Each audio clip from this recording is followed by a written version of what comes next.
L'ensemble des lois est ce qui nous permet de vivre ensemble. Cet édifice est en perpétuels travaux. Allez, courage les gars!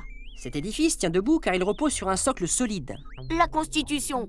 Mais tu nous en parles dans un autre épisode, non? Exact. La loi crée des droits, des devoirs, protège ou limite notre liberté.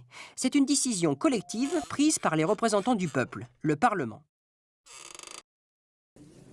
L'idée se trouve souvent dans le programme d'une majorité politique. Et là, la loi est votée? Oh non, loin de là. À ce stade, elle n'est qu'une promesse. Si le texte est rédigé par un parlementaire, c'est une proposition de loi. Si c'est par le gouvernement, c'est... Un projet de loi. Oh, c'était marqué. Le texte est ensuite soumis au Conseil d'État. Les membres de cette institution donneront un avis sur le texte. Ils sont super sérieux, dis donc. Heureusement, oui. Ils diront si le texte est bien écrit, si juridiquement, il ne crée pas d'interférence avec d'autres lois existantes. S'il le faut, le parlementaire ou le ministre qui porte la loi rectifiera son texte en fonction de l'avis du Conseil d'État. Et après? Le texte passe en Conseil des ministres, puis est validé par le président de la République. Ok, je valide. Le texte est alors soumis au Parlement. Il est d'abord examiné par un groupe restreint de députés spécialisés dans le domaine dont traite le projet, comme l'économie ou la défense par exemple. Ce sont les commissions. Oh, c'est qui lui? Un des spécialistes pouvant être consulté par les commissions.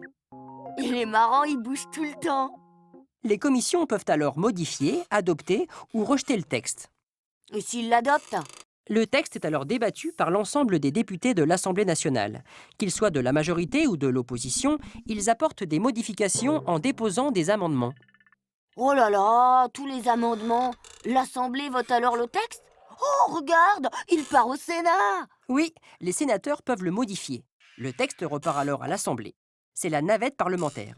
Si un accord n'est pas trouvé, on réunit une commission mixte paritaire, formée de 7 députés et 7 sénateurs pour trouver un compromis.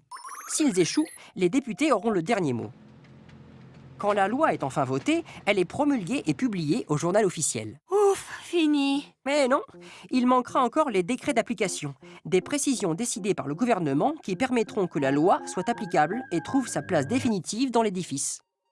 Mais l'agencement peut être brisé si, avant la promulgation par le président de la République, le Conseil constitutionnel déclare le texte inconstitutionnel. Alerte rouge, ça veut dire quoi? Que le texte est non conforme à la Constitution, qu'il met en danger tout l'édifice, et là, il faut tout recommencer.